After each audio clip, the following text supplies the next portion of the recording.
In Revenge of the Sith, we saw the only meeting between Anakin and General Grievous, but why did these two never come face to face before this? Well, Palpatine made sure that never happened. We know Palpatine controlled both sides of the Clone Wars to orchestrate his ultimate plan of Anakin Skywalker turning to the dark side. Throughout the war, Dooku was the figurehead for the Separatist army. Palpatine knew he could trust Dooku when it came to Anakin, as Dooku would be able to pull back or flee when necessary. Palpatine allowed Dooku to cut off one of Anakin's arms to teach Anakin what it means to have something taken from him, as well as revenge. While Palpatine could control Dooku, Grievous on the other hand was a completely different story. Grievous was unpredictable and was too wild to follow instruction. Grievous was much better in hunting one singular target than carrying out complex missions. Grievous had no idea how to hold back, and Palpatine feared if given the chance, Grievous would kill Anakin and disobey his direct orders. Instead, Palpatine would have Grievous fight Obi-Wan on many occasions, as Obi-Wan was a huge roadblock to Palpatine's plans due to how close he was with Anakin. Throughout the Clone Wars, Palpatine tried to have Obi-Wan killed multiple times, but Grievous was a coward and would constantly flee from Obi-Wan.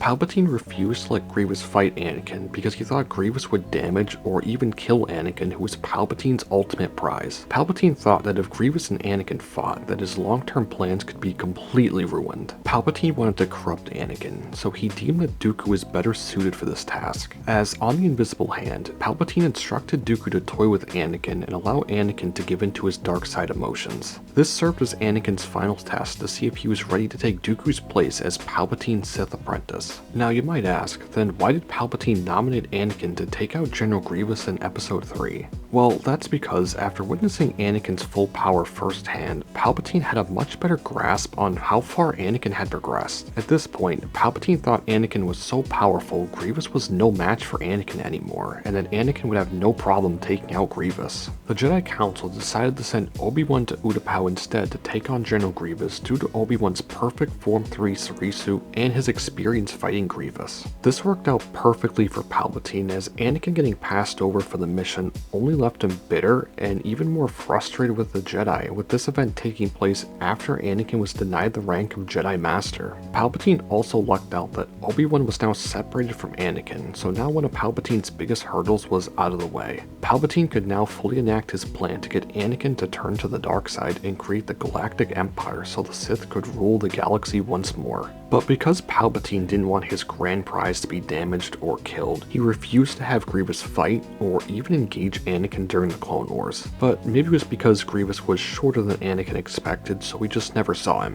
If you made it this far, you may also enjoy one of the two videos on screen. But anyway, I hope you enjoyed, and I'll catch you in the next one.